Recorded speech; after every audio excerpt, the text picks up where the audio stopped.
గతి మీ అందరికీ తెలిసిందే. మరి అందులో భాగంగా ఏ జిల్లాకు వెళ్ళినా పోయినమా వచ్చినమా అన్నట్టు కాకుండా అక్కడికి వెళ్ళి అక్కడే 2 రోజులు ఉండి ఆ 2 రోజుల్లో ఆ సమస్యలను క్షేత్రస్థాయిలో వెళ్ళి తెలుసుకొని బాధితుల నుండి కంప్లీట్ అవగాహన తీసుకొని వాటి మీద పోరాటం చేయడానికి తెలంగాణ జాగృతి సన్నద్ధమైంది. ఈ గత కొన్ని రోజులలోనే అనేక అంశాలు మేము మాట్లాడి ప్రభుత్వం మీద ఒత్తిడి తీసుకొచ్చినటువంటి అనేక అంశాలు కూడా పరిష్కారమైనాయని చెప్పి చాలా సగర్వంగా మీ అందరికి కూడా నేను తెలియజేస్తూ ఉన్నాను. అదేవిధంగా మరి వనపర్తి జిల్లా అంటే సంస్కృతికి పెట్టింది పేరు, సాంస్కృతిక వారసత్వానికి సాంస్కృతిక సంపదకు పెట్టింది పేరు. చాలా రోజుల క్రితం వచ్చినటువంటి అనేక పెద్ద పెద్ద కవులు ఈ ప్రాంతాన్ని చూసి వనపర్తి అంటే అన్నీ కూడా సమృద్ధిగా ఇక్కడ దొరికేటటువంటి ఒక పట్టణం, మరి ఇంత మంచి ప్రదేశం ఇక్కడ ఉంది అని చెప్పి ఏనుగుల వీరస్వామి అనేటటువంటి పెద్ద మనిషి రాసిన చాలా పాత పుస్తకాలలో కూడా చెప్పబడి ఉన్నది. 100 ఏండ్ల చరిత్ర ఉన్నటువంటి ప్రదేశం. ఆనాడు ఉన్నటువంటి సంస్థానాధీశులు వాళ్ళందరూ కూడా సాహు మహారాజ్ యొక్క స్ఫూర్తితోని మరి ఆనాడే విద్యా సంస్థలు పెట్టించి రిజర్వేషన్లు ఇచ్చి ఎస్సీ బీసీ మైనారిటీ అందరూ కూడా చదువుకోవాలని చెప్పి పెద్ద ఎత్తున ఒక మంచి సామాజిక స్పృహను కనబరిచినటువంటి సంస్థానం. ఒక పక్క సాహిత్యం, ఒక పక్క కట్టడాలు, ఇంకొక పక్క సామాజిక స్పృహ, ఇంకొక పక్క చదువు, అన్నిటికన్నా మించి రైతులు బాగుండాలని పెద్ద పెద్ద వాటర్ ప్రాజెక్ట్స్ కట్టించి చాలా సీరియస్గా ప్రజల సంక్షేమం కోసం పనిచేసినటువంటి ప్రదేశం వనపర్తి ప్రదేశం. మరి అప్పటి నుండి ఇప్పటి వరకు కూడా ప్రత్యేకతను చాటుకుంటుంది. మేము హైదరాబాద్లో ఎవరన్నా వనపర్తిలో వస్తే కలవంగానే అనుకుంటాం వీళ్ళు వనపర్తి నుంచి వచ్చిరా. ఎందుకంటే చాలా చాలా పొగరుగా, చాలా చాలా ఆత్మగౌరవంతో, చాలా కాన్ఫిడెన్స్తోని ఇక్కడ ప్రజలు మాట్లాడతారు. డబ్బు ఉందా లేదా అన్నటువంటిది పక్కన పెడితే ఆత్మగౌరవానికి పెట్టింది పేరుగా వనపర్తి జిల్లా ఉంటుందని చెప్పి మేము హైదరాబాద్లో ఉన్న ప్రతి ఒక్కరం కూడా అనుకుంటాం. వారిని చూడగానే గుర్తుపడతాం, ఈజీ గుర్తుపట్టడం వనపర్తి వాళ్ళు అంటే. మరి అటువంటి వనపర్తిలో నిజంగా నిన్నటి నుంచి చూస్తుంటే కొన్ని సమస్యలు చాలా బాధ అనిపించినటువంటి పరిస్థితి. ఎందుకంటే ఈ వనపర్తిలో తెలంగాణ కోసం కొట్లాడినాం, అనేక మంది ఉద్యమకారులు ఉన్నారు. ఆ ఉద్యమకారులు నిన్న వస్తూ ఉంటే మా తమ్ముడు మహేష్ అని ఉంటాడు, ఫస్ట్ విగ్రహం పెట్టిండు పాపం వనపర్తిలా. ఇప్పటికి కూడా అదే విగ్రహం దగ్గర పోయి అందరూ తెలంగాణ తల్లికి దండేస్తారు. మహేష్తోనే నిన్న కూడా పోయి అక్కడ తెలంగాణ తల్లికి దండేసి మరి అక్కడి నుంచి మొత్తం అన్ని కార్యక్రమాలు చేసుకుంటూ ముందుకొచ్చినాం. మరి తెచ్చుకున్నటువంటి తెలంగాణలో 10 సంవత్సరాలు జరగాల్సినంత జరిగిందా వనపర్తిలా అంటే కొద్దిగా బాధతోనే చెప్పాలి, జరగలేదనే చెప్పాల్సినటువంటి సందర్భం. ప్రత్యేకించి మేము ఎంటర్ అవడమే అంటే ఇప్పుడు ఉన్నటువంటి వనపర్తి జిల్లాలో మన అమరచింతను ఆత్మకూరు మండలాలకు వెళ్ళలేదు. మేము నారాయణపేటకు వెళ్ళినప్పుడు అటు కవర్ చేద్దామని అటు వెళ్ళలేదు.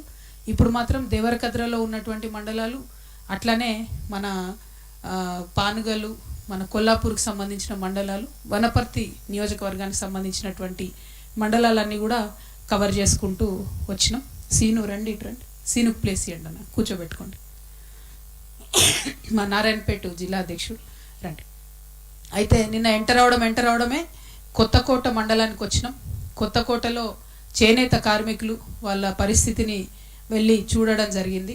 చేనేత కార్మికుల కోసం మనం అంతకుముందు తెలంగాణ రాకముందు కూడా మరి భిక్షాటన చేసి కేసీఆర్ గారు ఉమ్మడి రాష్ట్రంలో మా చేనేత పరిస్థితి ఇట్లా ఉంది అని చెప్పినటువంటి సందర్భాన్ని కూడా మనం గమనించుకున్నాం.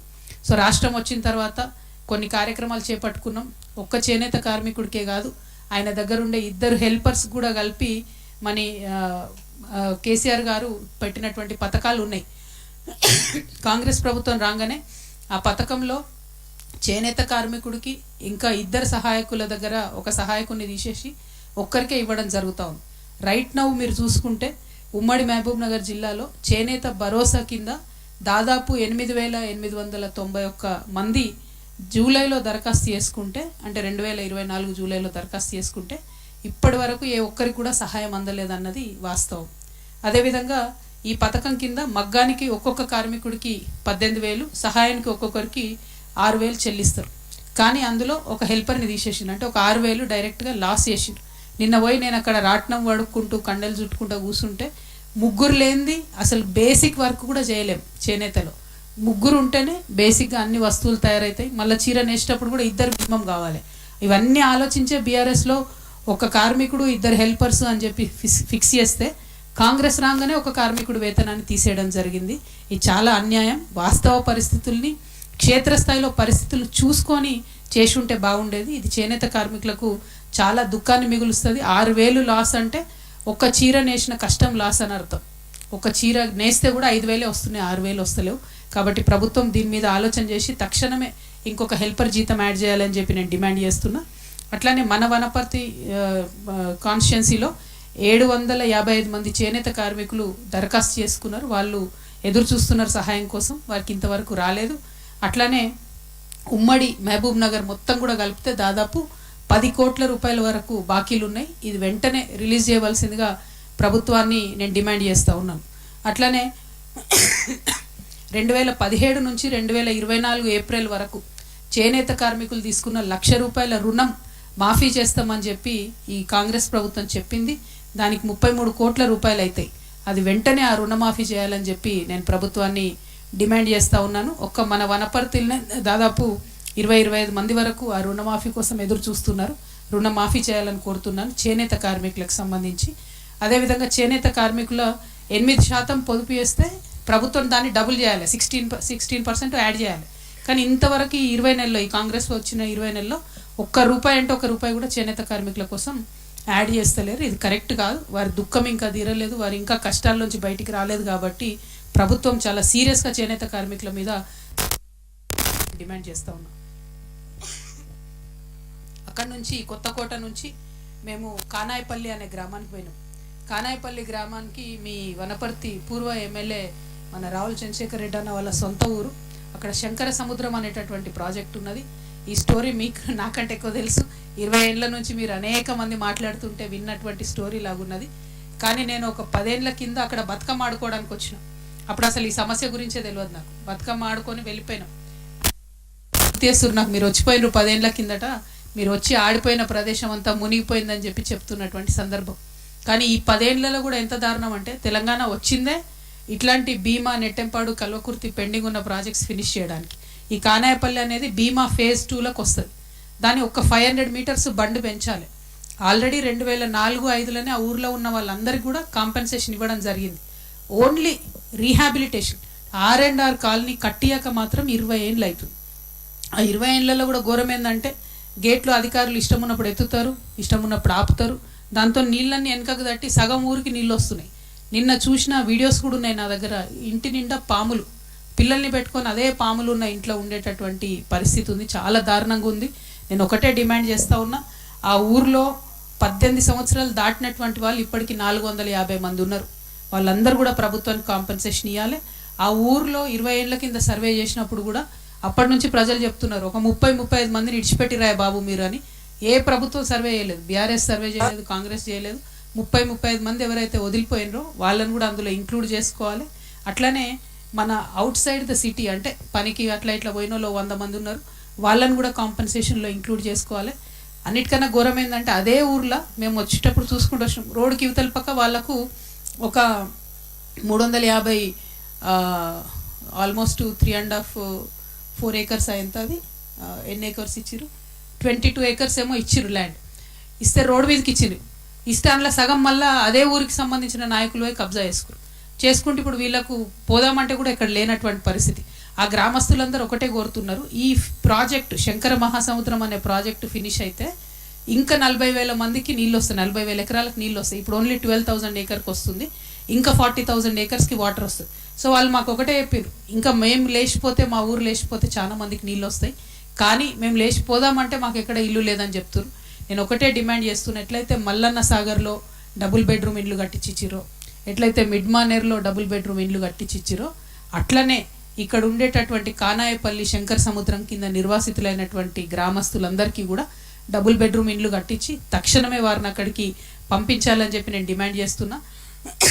ఇక ఇంట్లో మరి రావుల చంద్రశేఖర్ రెడ్డి గారు అంత పెద్ద నాయకుడు, కేసీఆర్ గారికి గత 5 సంవత్సరాలుగా తలలో నాలుకగా ఉంటూ ఇప్పుడు మొత్తం తెలంగాణ భవన్ అంతా కూడా పెద్దసారే మెయింటైన్ చేస్తున్నారు రావుల చంద్రశేఖర్ రెడ్డి గారే.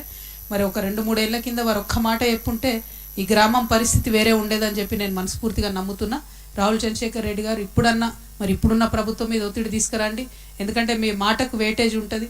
మీరు అవినీతి రహిత నాయకుడు అని చెప్పి అందరు చెప్పుకుంటారు, కాబట్టి మీ మాటకు విలువ ఉంటుంది కాబట్టి ఈ పోరాటంలో కలిసి రావాలి. పెద్దలు రావుల చంద్రశేఖర్ రెడ్డి గారు ముందు నిలబడాలని కూడా నేను డిమాండ్ చేస్తూ ఉన్నాను.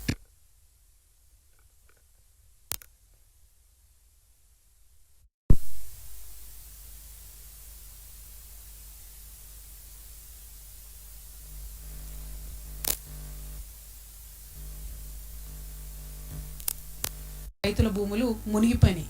కనీసం ఎంఆర్ఓ గారు కూడా పోయి ఆడ రాసుకుంటలేరు భూమి మునిగిపోయింది, పంట నష్ట పరిహారం ఎట్లా అని. ఇదేదో ప్రకృతి వైపరీత్యంతో మునిగిపోయింది కాదు. ఇంతకుముందు ఏదైతే కానాయిపల్లి రిజర్వాయర్లో వాటర్ గేట్లు ఎత్తలేదన్నామో అవే వెనక్కి దాన్ని ఈ కడకుంట్లలో ఉన్నటువంటి పెద్ద చెరువు వెనక్కి కొట్టి భూములు మునిగిపోయినాయి. అంటే ఇది కంప్లీట్గా ప్రభుత్వం యొక్క తప్పు. నష్టపోతుంది ప్రజలు, కానీ నష్టపరిహారం జోలికి కూడా పోతలేరు. దాని మీద ఆలోచన చేయవలసిందిగా నేను ప్రభుత్వాన్ని డిమాండ్ చేస్తూ ఉన్నాను. ఆ తర్వాత మదర్ అండ్ చైల్డ్ హాస్పిటల్కి పోయినాం. మదర్ అండ్ చైల్డ్ హాస్పిటల్లో పాపం డాక్టర్లు, నర్సులు వాళ్ళ కెపాసిటీకి మించి కష్టపడి పనిచేస్తూ ఉన్నారు. కానీ సివియర్ అండర్ స్టాఫింగ్ ఉన్నది. తక్కువ మంది డాక్టర్లు ఉన్నారు. గైనకాలజీలో చాలా ఇబ్బంది పడుతున్న పరిస్థితి కనిపిస్తుంది. ఇక రేడియాలజీలను అయితే ఒక్కరంటే ఒక్కరు కూడా పర్మనెంట్ స్టాఫ్ లేరు. మొత్తం కూడా రెసిడెంట్స్ని పెట్టుకునే చేస్తున్నటువంటి సందర్భం. అదేవిధంగా ఈ వనపర్తిలో ఉన్నటువంటి టీ డయాగ్నోస్టిక్స్ ఏదైతుందో మరి ఎలుకలు కొట్టేసినాయట మెషిన్లను. మరి అవి పొలిటికల్ ఎలుకలో మామూలు ఎలుకలో నాకు తెలియదు, కానీ ఎలుకలు కొట్టేసినాయట మెషిన్లను.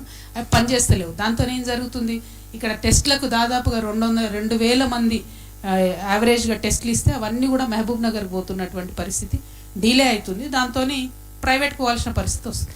అల్టిమేట్గా ప్రజలకు నష్టం జరుగుతుంది. కాబట్టి ఆ మెషిన్స్ని తొందరగా ఫిక్స్ చేయాలని కోరుతున్నాను. నేను ఏ జిల్లాకు పోయినా వైద్యం మీద ఫోకస్ పెడతా ఉన్నాం. కాబట్టి ఈ ప్రతి హాస్పిటల్లో ఉన్న సమస్య మీ దగ్గర కూడా చెప్పక తప్పని సమస్య. శానిటేషను, కేర్ టేకర్స్, అట్లా patient care takers, security guards వీళ్ళందరినీ కలిసి ప్రైవేట్గా ఏజెన్సీలతో పెడుతున్నారు. రాష్ట్ర వ్యాప్తంగా వీళ్ళు 20 నుంచి 22,000 మంది ఉంటారు.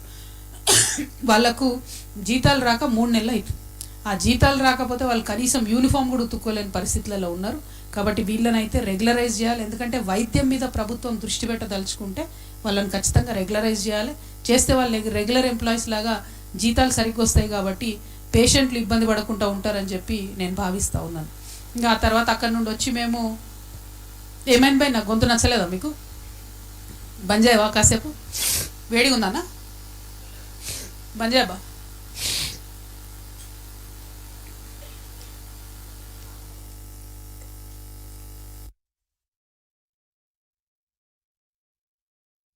వెయ్యి నుంచి 1,200 కొనుగోలు కేంద్రాలు కావాలి. కానీ ప్రభుత్వం ఇప్పటివరకు తెరిచిందండి 330 కొనుగోలు కేంద్రాలు మాత్రమే తెరిచి 35,000 క్వింటాలు మాత్రమే కొన్నారు. అంటే మీ టార్గెట్లో ఓన్లీ 10% కొన్నారు. మీరు ఎందుకు ఇట్లా చేస్తున్నారు అని అంటే బోనస్ ఇవ్వాల్సి వస్తుంది కాబట్టి కొంటమన్న దాంట్లో 10%, 20% కొనడము, మిగతా వాళ్ళు రైతులు అలసిపోయి మధ్యలో దళారులకు అమ్ముకొని వెళ్ళిపోవడం. ఎంత దారుణం అంటే 17% తేమ వరకు అలౌ చేస్తామని చెప్పేమో మినిస్టర్లు చెప్తారు, సీఎం చెప్తాడు. ఇక్కడనేమో వాళ్ళు కాంటాలు పెడతలేరు. కనీసం అంత పెద్ద మార్కెట్లో కాంటాలు పెట్టలేదు. చాలా అన్యాయంగా ఉంది. 20-25 రోజుల నుంచి పంటను మీద పెట్టుకొని పడిగాపులు కాస్తున్న రైతులు ఉన్నారు. దయచేసి ప్రభుత్వం సీరియస్గా స్పందించాలి, వెంటనే కొనుగోలు ప్రారంభించాలని చెప్పి నేను ప్రభుత్వాన్ని డిమాండ్ చేస్తున్నా. పాతపల్లికి వచ్చినాం. నెక్స్ట్ అక్కడ నుంచి పెబ్బేరు మార్కెట్ చూసి కోసం కట్టించిండ్రు. కానీ ఇంతవరకు వాటిలోకి ఫినిష్ చేస్తలేరు. కాంట్రాక్టర్ ప్రాబ్లం అని చెప్తున్నారు. గమ్మత్ ఏంటంటే ఆ కాంట్రాక్టర్ పోయి ఆ డబుల్ బెడ్రూమ్ ఎవరికైతే 50 మందికి వచ్చిందో వాళ్ళందరినీ కూర్చోబెట్టి ఒక్కొక్క బెనిఫిషియరీ దగ్గర 85,000 రూపాయలు తీసుకోవడం జరిగింది. అది అందరూ చెప్తున్నారు. కాంట్రాక్టర్ ఉల్టా పైసలు ఎందుకు తీసుకున్నాడు ఇప్పటివరకు అర్థమైతే లేదు. ఎందుకంటే ఆల్రెడీ ఆయన గవర్నమెంట్ నుంచి రావాలి పైసలు. కాంట్రాక్టర్ పైసలు తీసుకున్నాడు. మరి ఆ కాంట్రాక్టర్ ఎవరు, అది తీసుకున్నది ఎవరు? సరే తీసుకున్నాడు, కట్టాలి కదా కనీసం అని చెప్పి ప్రజలు అడుగుతున్నారు. కాబట్టి దీని మీద వెంటనే అధికారులు దృష్టి పెట్టాలి, కలెక్టర్ గారు దృష్టి పెట్టాలి. పాతపల్లి డబుల్ బెడ్రూమ్ విషయాన్ని నేను కూడా పర్సనల్గా కలెక్టర్ గారికి లెటర్ రాయడం జరుగుతుంది. అక్కడ ఉన్న ఆడబిడ్డల గ్రోస చాలా దారుణంగా ఉన్నది. మొత్తం పెబ్బేరులో ఒక 4-5 డివిజన్స్లో ఈ పాతపల్లి గ్రామంలో కనీసం మంచినీళ్ళు కూడా లేనటువంటి పరిస్థితి ఉన్నది. కాబట్టి అధికారులు తక్షణమే దృష్టి పెట్టాలని చెప్పి నేను రిక్వెస్ట్ చేస్తా ఉన్నాను. ఆ తర్వాత పెబ్బేరుల బీసీ కాలనీకి వచ్చినాం. అక్కడ అన్ని సమస్యలు 6 గ్యారెంటీల చుట్టే తిరుగుతున్నాయి. ఎవరికి సిలిండర్లు వస్తలేవు, ఎవరికి కూడా ఫ్రీ కరెంట్ వస్తలేదు, ఎవరికి కూడా ఏవైతే 6 గ్యారెంటీలో చెప్పిన 2,500 వస్తలేవు, తులం బంగారం వస్తలేదు. ఇట్లా ప్రతి ఒక్కరు కూడా ఆ కాలనీ విషయాలు చెప్తూ వచ్చారు. ఇక ఇన్ఫ్రాస్ట్రక్చర్ రోడ్ల విషయం అయితే మళ్ళీ చేద్దామా రిపేర్ చేద్దామా అన్న విషయం కనీసం పట్టించుకుంటలేరు. కాబట్టి అధికారులు, మున్సిపల్ అధికారులు కొంత శ్రద్ధ పెట్టాలని చెప్పి నేను కోరుతా ఉన్నాను. పెప్పేరులో రోడ్ వైండింగ్ అవుతుంది, రోడ్ వైండింగ్లో ఇండ్లు పోతున్నాయి. పెప్పేరు మున్సిపాలిటీలో కొంత కాస్ట్లీ ల్యాండ్స్ ఉన్నాయి. ఆ ల్యాండ్ పోతే ఊరవతల ఎక్కడో 4 కిలోమీటర్ల దూరం మీకు చిన్న ప్లాట్ ఇస్తామని చెప్తున్నారు. వాల్యూ ఎంత ఉందో ఇంత దయచేసి ఇవ్వాలని చెప్పి నేను ప్రభుత్వాన్ని డిమాండ్ చేస్తున్నాను. అందులో మళ్ళీ 2 సైడ్లు రోడ్ వైండింగ్లో 50-60 ఇండ్లు పోయినాయి. కానీ ఒక్క సైడు కొట్టేసి మొత్తం రోడ్ వేసి ఇంతవరకు ₹1 కాంపన్సేషన్ ఇవ్వలేదు. మరి పెప్పేరు ప్రజలు మంచిగా ఉండి అభివృద్ధికి సహకరించారు. దాన్ని అడ్వాంటేజ్ తీసుకోవద్దు. ప్రభుత్వాలు తక్షణమే వాళ్ళకి మంచి వాల్యూతో డబ్బులు ఇవ్వాలని చెప్పి నేను డిమాండ్ చేస్తా ఉన్నాను. ఆ తర్వాత పెప్పేరు సంత, పెప్పేరు కానీ అంతకుముందు మేము పాలమూరు సంతలు అనుకునేది, చాలా ఫేమస్, చాలా పాపులర్. 5-6 రాష్ట్రాల ప్రజలు అక్కడికి వస్తారు. ఈ పెప్పేరు సంతలో మరి వేణుగోపాల స్వామి వారి గుడి మాన్యాలు మొత్తం ఆ సంత అంతా కూడా 32 ఎకరాలు ఉన్నాయి. ఇప్పుడు ఆ 32 ఎకరాలు కూడా మన పాత మంత్రి గారు నిరంజన్ రెడ్డి గారి మనుషులు మొత్తానికి మొత్తం కబ్జా పెట్టుకొని ఆ సంత భూమి అంతా కూడా అమ్ముకోవాలని చూస్తున్నారని అక్కడ స్థానికులు చెప్పడం జరిగింది. మరి అది ఎంతవరకు వాస్తవం అనేటటువంటిది మరి ఇప్పుడున్నటువంటి ప్రభుత్వం ఆలోచన చేస్తుందా, ప్రజలు ఆలోచన చేసుకుంటారో చూడాలి. ఇంతకు ముందు కూడా ఆ గుడి మాన్యం మీద వచ్చే సంతలో వచ్చే 2 నుంచి 3 కోట్ల రూపాయలు వస్తుందట ఎవ్రీ ఇయర్. ఆ 2-3 కోట్ల రూపాయలు కూడా స్వామివారికి ఏం పోదు, వేణుగోపాల స్వామివారికి ఏం పోదు, అది టౌన్ మున్సిపాలిటీ వాడుకుంటది. కానీ ఇప్పుడు పరిస్థితి ఏంటంటే మొత్తం 32 ఎకర్స్ ప్రైవేట్ ల్యాండ్ అని చెప్తున్నారు. చెప్తే మొత్తం పెబ్బేరులో ఉండే ఆర్థిక వ్యవస్థ అంతా దెబ్బతింటది. ఆ సంత మీద ఆధారపడి అనేక మంది ఉంటారు, చిన్న చిన్న వ్యాపారాలు చేసుకునే వాళ్ళు ఉంటారు. కాబట్టి మొత్తం పెబ్బేరు ఎకనామీ అంతా కూడా డిస్టర్బ్ అవుతుంది. కాబట్టి ఆ 32 ఏకర్స్ కి సంబంధించి కనీసం దేవుడి గుళ్ళన్నా సిగ్గుపడి వదిలేయాలని చెప్పి నేను దాని వెనుక ఉన్నటువంటి పెద్ద మనుషులందరినీ కూడా హెచ్చరిస్తా ఉన్నాను. ఎందుకంటే ప్రజలైతే ఊరుకునే పరిస్థితి లేరు. అఖిలపక్షం పెట్టుకొని పోరాటాలు చేసిండ్రు, దాన్ని ఆపిండ్రు, సైట్ మీదకి పోతే అక్కడ గొడవ చేసి కూడా ఆపడం జరిగింది.